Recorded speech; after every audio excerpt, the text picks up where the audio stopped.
Welcome back to Wristwatch Deep Dive. Today I'll be talking about my Eterna Kon Tiki. I'm not a dealer or flipper. I'm not selling the watches I cover, just highlighting watches I have in my collection. All right, so this is my Eterna Kon Tiki. Reference number is 1240.41.43.1184.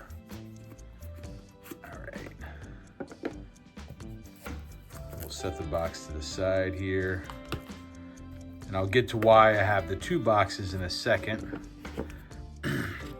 All right, so this is the watch. It's 42 millimeter stainless steel case, 16 millimeters thick, black leather strap.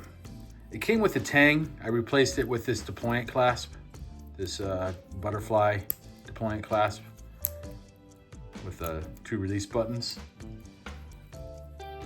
Movements in ETA 7750 with 25 joules, 44-hour power reserve, scratch-resistant sapphire crystal, screw-down crown with plunger-style buttons for the chronograph stopwatch feature.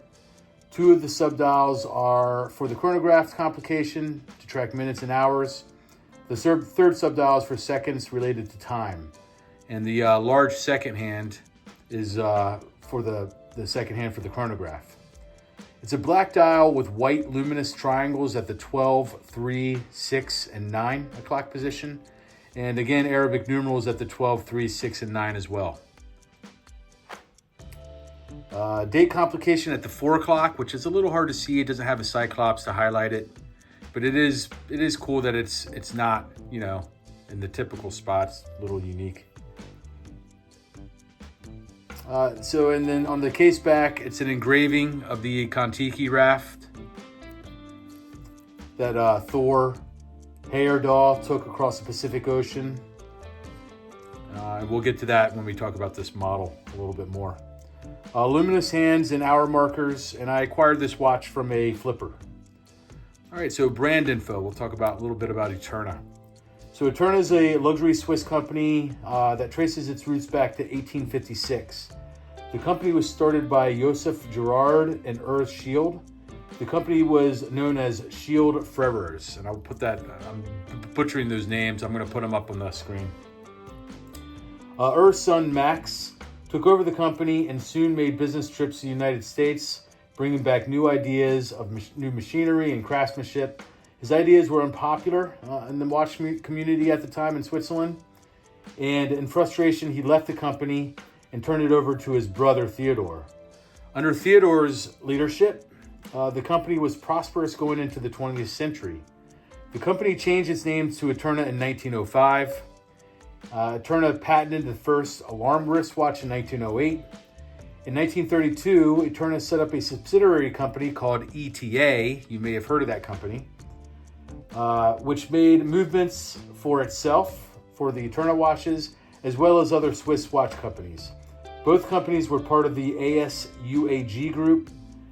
This group helped with industry consolidation at the time. In 1948, Eterna advanced self-winding watch technology with the development of the Eterna Automatic movement. It used 5 strategically placed ball bearings to reduce friction on the weight that wound the mainspring. This watch became so popular that Eterna adopted the image of 5 balls as its corporate logo. So you can see, you can barely see just above the Eterna, those 5 balls, but you can really see it on the box here, right? All right. So in 1958, Kon Tiki watch collection was released. It was inspired by the 1947 Kon Tiki Expedition by Thor Heyerdahl.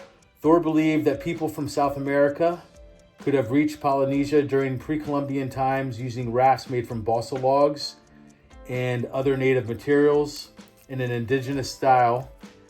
He named the raft that he tried to recreate this feat. He named the raft Kon Tiki after an Inca god.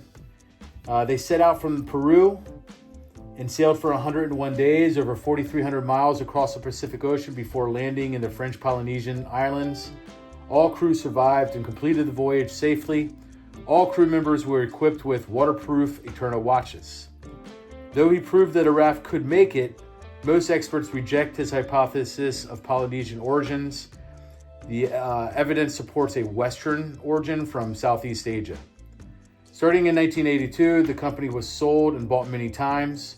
In 2011, China, Heyerdahl, later named City Champ Watch and Jewelry Group, purchased the company and still owns a majority of the shares to this day.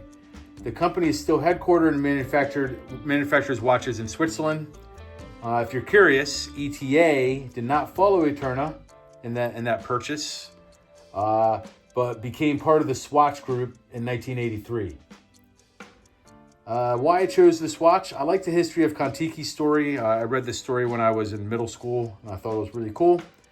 And I love the history of this company, especially their contribution to the creation of ETA, which makes movements for most of the automatic watches on the planet. All right, so before I get to the box, let me talk about the other. So I do have another Eterna watch. I have a 1948 model.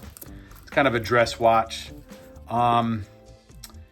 It's a gray dial, no lume, automatic movement. It has a display case back, stainless steel. It does have blue indexes, which are kind of cool. I have to say, I do like this watch, but I'm not crazy about it. And I basically, of the dozens of watches I own, this is one. It's very rare. It's only happened to me twice, this being the second time. But I am putting this watch in my trade sell pile. Now, that doesn't mean I'm trading and selling to you. I think I'm going to make a trip to New York and see what I can get for it. If I buy a watch, trade a watch kind of thing. But I like it. It's just, it doesn't get any wrist time anymore. And to be honest, I think I'd go to a better home for somebody who could appreciate it more. But I figured, hey, while I'm talking about Eterna, I do have this in my closet. Might as well bring it out and show it off. 1948 model, nice model. I like the Kon Tiki better. I tend to gravitate to the sports watches more anyways.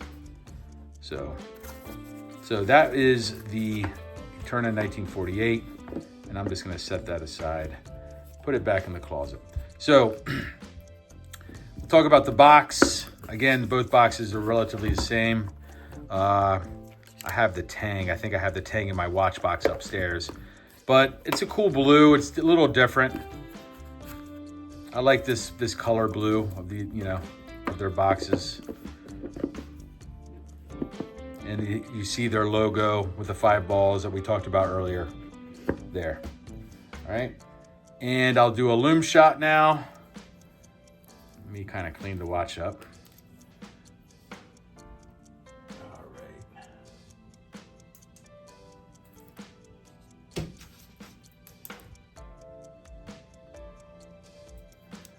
All right, so this is the lume. I actually really like this lume. I would rate this above average. I love how the 12, 3, 6, and 9 are illuminated. It's really easy to see the time. I like this lume. None of the chronograph features are lumed, which is fine. I don't really use the chronograph features that, ever really. But it's very easy to see the time. So I like that part of it. All right. So, as always, let me know what you think. You can comment on this video or send me an email at wristwatchdeepdive@gmail.com. And thanks for watching. I'll see you next watch.